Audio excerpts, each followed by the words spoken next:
Hello, I'm Joe Ferguson. This is my studio in Weston. I've been doing sculpture for 60 years or so, and if you'll follow me, we'll go inside.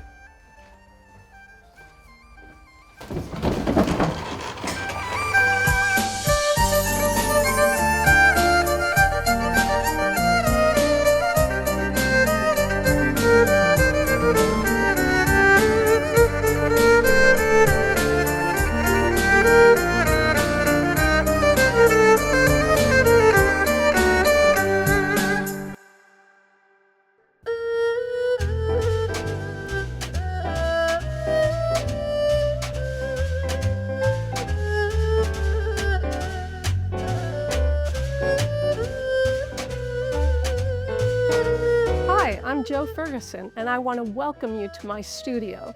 Today, it's the second video that we're doing of this studio, my students, and you'll see what they've accomplished in a couple of years since our last video. So I'm going to take you around and introduce you to each of my students, and we will show you two of their pieces and how I inspired them for each one of them. So come on in. Creativity, it's not a one-stop thing. It's something that keeps happening. I'm Cynthia Chapra. These are Foxy and Sammy, and are actually turning out to memorialize them. A lot of very small work, but I think I was very successful in capturing their personalities.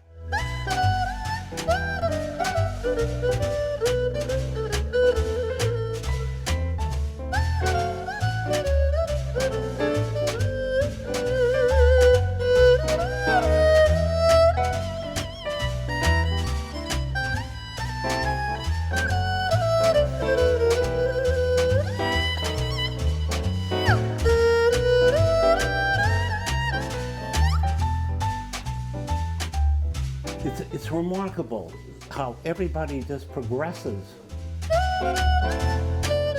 I'd like to introduce Bob. Bob, how long have you been in this class?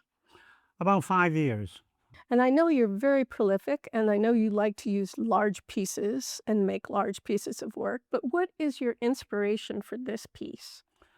An orchid. I took it, that was the concept.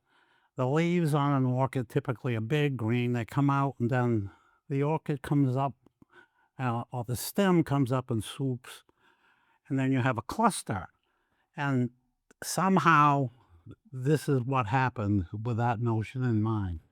So I see that you've used different types of mediums. You have copper in here, and you have glass together.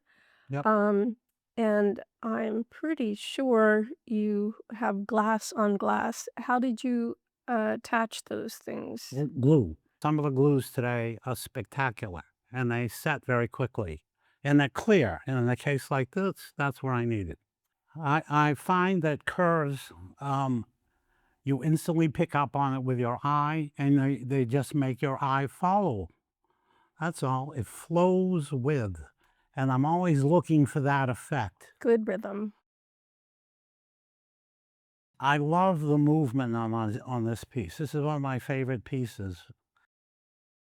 Okay, Bob, so here's your other piece, other big, bold piece. Do you have a name for it, and can you give us what your inspiration was? There's no name, but the inspiration, I was in the metal fabricating business, and I built 2 curved staircases in the Museum of Russian Icons, and this that's where this comes from, the curve, and if you will, the influence of the steps. But this is one of my favorite pieces, simply because it reminds me, every time I look at it, I have that association. And this is stained glass, brass rod, 5/32 brass rod, and then glass ball. It's very cool. Did you glue that glass ball in there? Yes, I'll use glue in certain places rather than solder. And yeah, this is one of those cases. And today's glues work so beautifully, this will never come off. That's So, fabulous. yeah, it works. So that's the nature of this piece.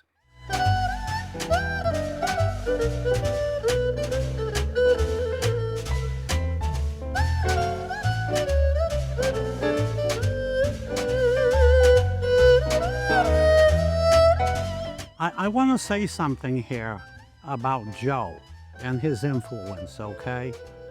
I love that he helped me get into a little piece of his world, if you will. And it's been one of the most gratifying things that's ever happened to me.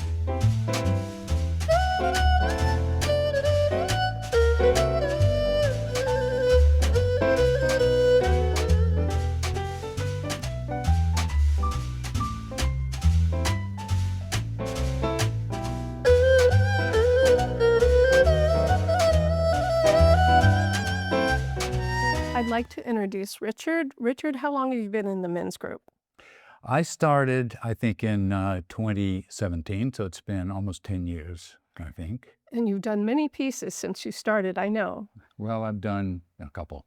Yes, you have. And so you're going to show today 2 of your latest pieces? Yes. Okay, please tell us about. Okay. So Joe is big on abstracts, which is sort of compatible with what I like to do too, partly because I never felt like I could make something actually look like the thing that I intended for it to look like. This is the case where it's come closest to an actual figure.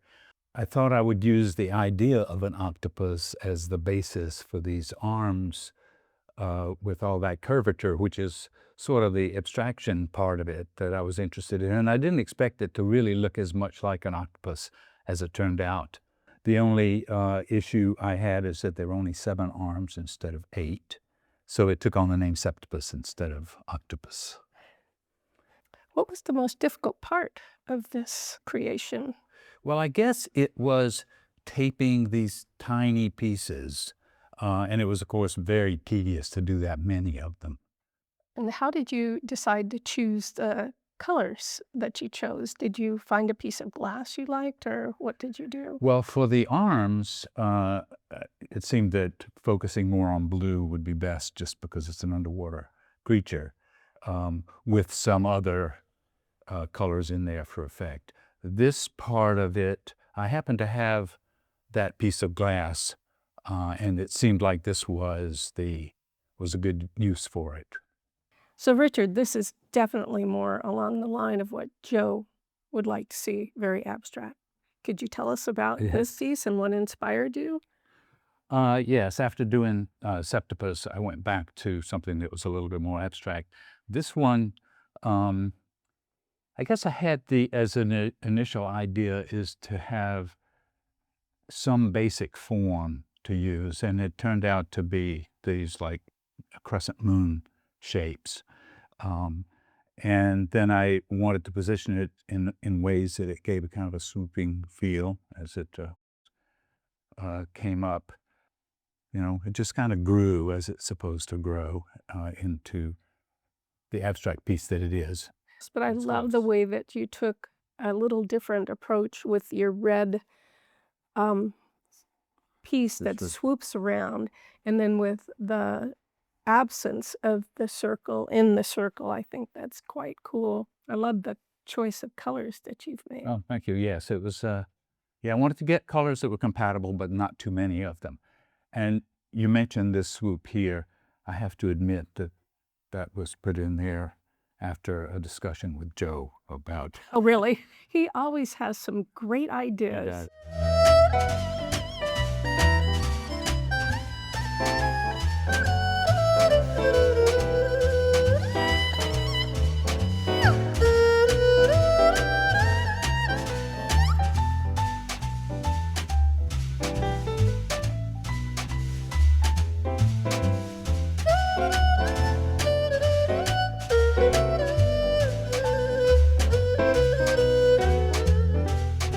Okay, Tatiana, it's always wonderful to see your works. Could you tell us a little bit about how long you've been here and a little bit about the two things you brought in today? So I'm Tatiana. I'm here for almost 8 years, and this is my last piece, which is almost done.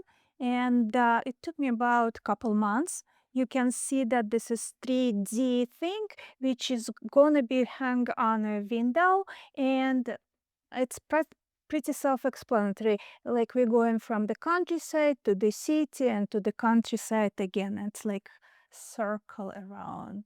The whole project started with the bike. With the bike, okay. Yeah.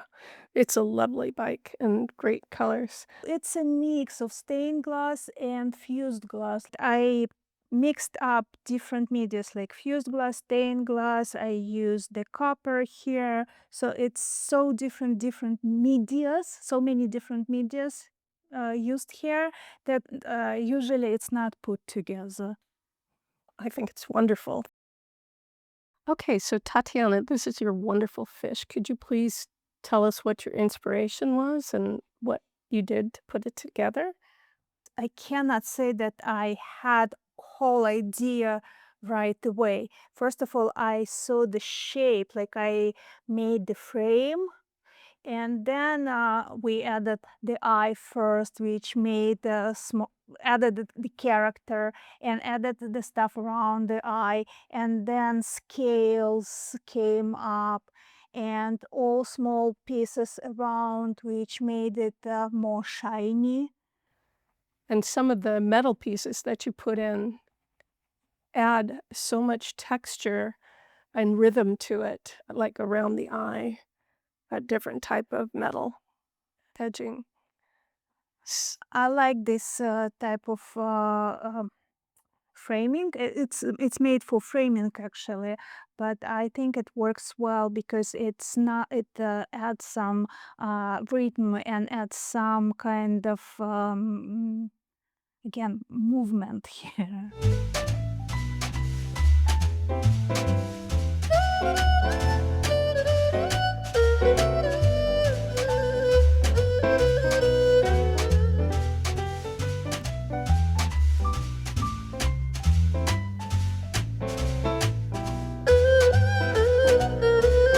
The thing, the artwork itself is going to guide you. It's my pleasure to introduce Yuko Kojima. And this is not a stained glass piece, but it's a piece that Yuko did for a flower show. And it's a fairy, Victorian fairy, and it's made completely of plant material, of which there are samples here. She won the top Botanical Arts Award for this, and it's just fabulous. So Joe saw this and wanted it to be in his second class video. It is all organic material.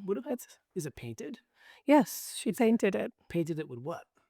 Spray paint and with acrylic paint. It has to all be botanical arts. It can be painted, and it should not